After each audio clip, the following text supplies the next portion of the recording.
Well, welcome to the Outer Wing. I'm at Zero Hanger HQ. I'm Mark Stevens, and this is brought to you by TABtouch. Real punters play here.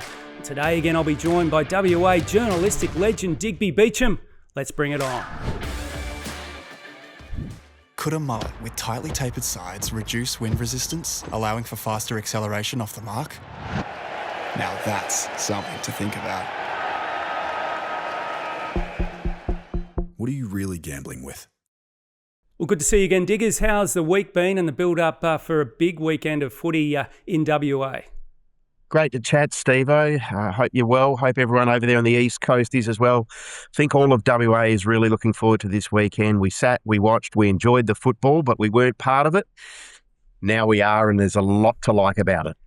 And Freo look ready to go. We'll start with the Dockers. They're the glamour team over there. I can't believe I'm saying that. Freo are now glamour, the anchor guys. So what can we expect selection-wise and health-wise going into this one? Yeah, it's a good question, Steve-O. The big talking point over here in the past 24 hours has been the availability, or I suppose the fitness query surrounding Hayden Young. Now, we touched on him last week. He has that ankle injury. Now, he's not 100%. He needs to get through training on Thursday before he is going to be made available. There is an expectation, though, that he is going to be available, so he will take his place provided there are no last-minute setbacks. So that's a huge coup for Fremantle. Also, Alex Pearce, the skipper, looks like he is going to be also available for selection. So they get both a really important cog in the defence, that being the skipper, Alex Pearce, and they also get Hayden Young through the midfield. So what you're telling me, Diggers, is there's no excuses. They're coming up against a Geelong team who's reeling after really having their pants pulled down against Gold Coast, to be honest, and through the midfield. You'd think the Dockers should get this done. Oh, you'd like to think so. Now, you go back 12 months ago, Fremantle were absolutely blitzed in the corresponding game by Geelong down there at GMHBA Stadium. I'll throw this at you, Steve-O. That game was at 10:15 WA time. I know you love your sleep-ins yourself. Sometimes we see sports people, they're creatures of habit, and that was obscenely early. Now, that might sound like a little bit of a crutch for the Dockers. I'm not here to make excuses for them. This game's at a more palatable time from a Fremantle perspective. I didn't know you were such a clock watcher, Diggers. Would it mean a different result? I don't know. But I would think that Fremantle are as well placed as they could be to get over the top of Geelong, given what we did see prior to 12 months ago. I think they beat Geelong in 2 low-scoring games down there in Geelong. So the ground holds no fears. And defensively, how are they going to hold up, do you think, the Dockers? You've mentioned Pearce. Elsewhere, they look pretty strong, in fact, all over the park. Yeah, agree. 100%. I concur with that. Look, Luke Ryan's probably the concern at the moment. He had a shoulder operation over the summer. He's been limited with his contact work. He was on managed minutes last week locally. They have to make a decision on whether they can go with Luke Ryan. I don't know, but I think with Alex Pearce, probably not 100%, whether they pull the trigger on Luke Ryan or whether they just sit him for this week and then get him up for round 2. But what's the vibe like in Perth around Freo? Is suddenly they're the ones under pressure? Is this the chance finally to send a message to the whole competition that they've arrived? I think it is.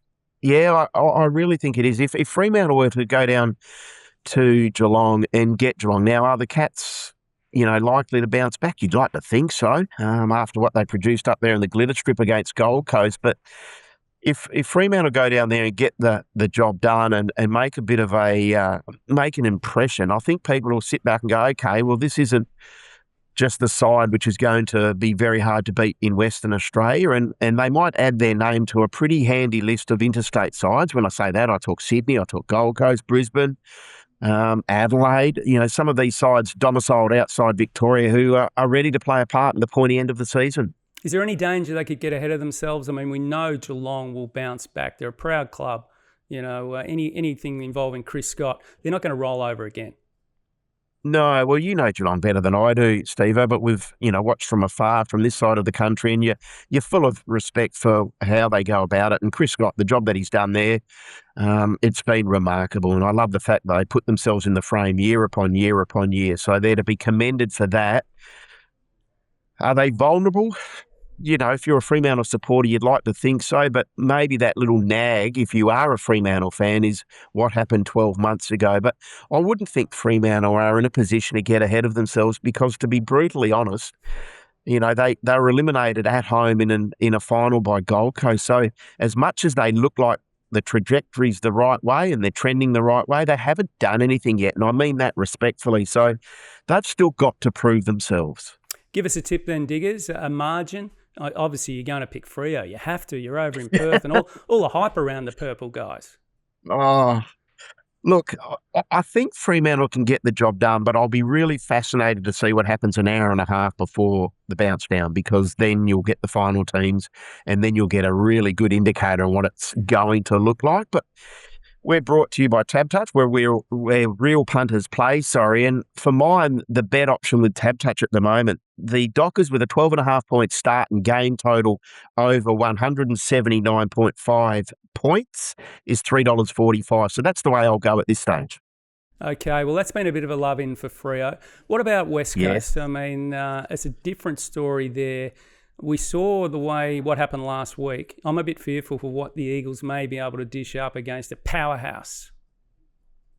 Yeah, it was scary watching Gold Coast last week, and they were just electric, and this was achieved without Matt Rowell, no Jed Walter, and you sat back and watched what they did to a really accomplished side in Geelong, and you thought, gee, what are they going to do to some of the weaklings? Will they get a weakling this week? And again, I say that with no disrespect intended, but boy, oh boy, I'm not sure how West Coast compete. And one thing that struck me yesterday, Steve-O, on the AFL, the official AFL injury list with West Coast, now that includes injuries and also suspensions. They had 13 players listed on that. Now, that's a huge number, even for a really, really informed, depth-laden football club. And West Coast, to be fair, aren't either.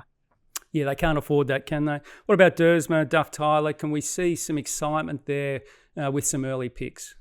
Yeah, very much so. I think you'll see both those top draft picks in Willem Dersma play, and also Cooper Duff Tyler. He's really impressed me, as has Dersma. He's a good size, 191 I think he is. He can roll through the midfield. He can be behind the footy. He can be in front of the footy. But he looks like he'll play, and he's going to have a long career ahead of him, as does Cooper Duff Tyler. He's really, really impressive for mine. Good size, beautiful mover. He kicked 3 goals, I think it was, in an intra-club here last month. We talk about big boys being a little bit tardy and a little bit more, you need to be patient with them before you see their best footy, but he looks ready to go. And, Josh Lindsay, he had a bit of the football against Port Adelaide in that drubbing in the AFL Community Pre-Season contest as well. So I'd expect some new faces for West Coast. Have they bottomed out yet, West Coast? I'm looking at it, Diggers, and think maybe they're not at ground zero yet. I think they could be in for an even worse year, and the supporters are going to have to be pretty positive. Or I don't know how they keep things positive and turn up there at Optus and have a beer at that great pub next door. I'd be headed to the pub at half time. Drown your sorrows, Steve. Hey, look, it's a really good question. I had this debate with a few people last year about West Coast, said they haven't bottomed out. And they said, well, if they haven't bottomed out, they're in real trouble because, as we touched on last week, I think they've won 11 games in their past 4 seasons. So you'd like to think they're at ground zero now and they start the build. I suspect they are. Now, they're going to cop some hidings this year, and it might even be as early as Sunday, as sad as that is for West Coast fans tuning in and watching this. But I'd like to think now that they are about to hopefully start that climb up the ladder, because this is a big club. They're a big deal. Well, I know we've touched on that previously, but I think you'd like to think by the second half of this season, you're starting to see West Coast emerge from the mire. Is there fatigue over there amongst the supporter base? They do turn up, the numbers are high, but eventually you're going to have to run out of puff, if you like, as a supporter. Yeah, it's interesting, Steve. You and I spoke about Harley Reid last week, and he's a little bit of a lightning rod on this side of the country. And I think, the feedback that we were able to get off that discussion with Harley Reid gives you a really good insight into the insatiable appetite and a thirst for football from West Coast fans, and they are one thing really staunch. If nothing else, they're staunch. They'll stick by their side, and this side has delivered them some euphoric moments. It's also taken them to some pretty dark places. You go back 20 odd years ago with everything that was going on, the Ben Cousins saga and, the very, very sad passing of Chris Mainwaring. This club has ridden the roller coaster, and their fans have as well. One thing they're extremely loyal, and you've seen it year upon year. Again, last year, the year prior, there were some times when you thought they won't get a crowd, but they do. They turn up. They love this football club. They love their players. So they'll be there side by side with them again in 2026. Is there any chance they can slow down the Suns, though? We saw just that run and carry overlap. Noble coming off a half-back flank, Rioli surging forward. You can't lock down on everyone. You've got Noah Anderson in the guts. You've got a dominant ruckman. And then you've got that forward line. Yeah, to be fair, no, I don't think they can. Like Andrew McWalter knows Damien Hardwick's game style particularly well. We know that. But this Gold Coast side, it's chalk and cheese, isn't it? You've got one side who are very much rebuilding and they're developing. And again, they're going to be missing some key personnel. No Starcevic, no Liam Baker through suspension. Schellenberg's the same.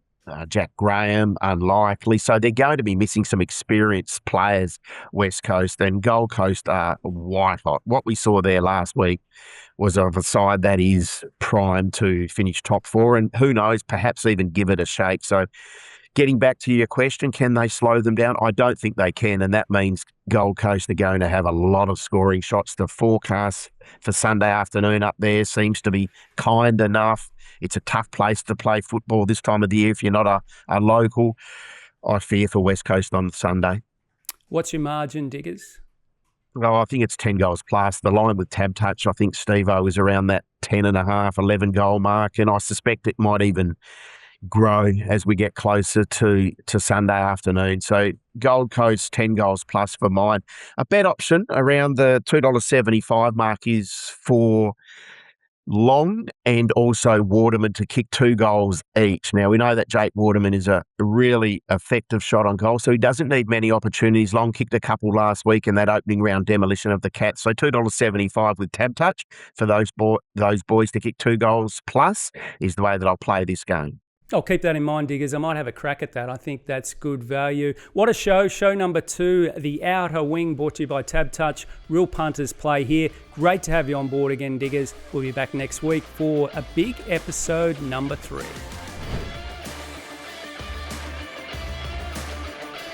You win some, you lose more. For free and confidential support, call the number on the screen or visit the website.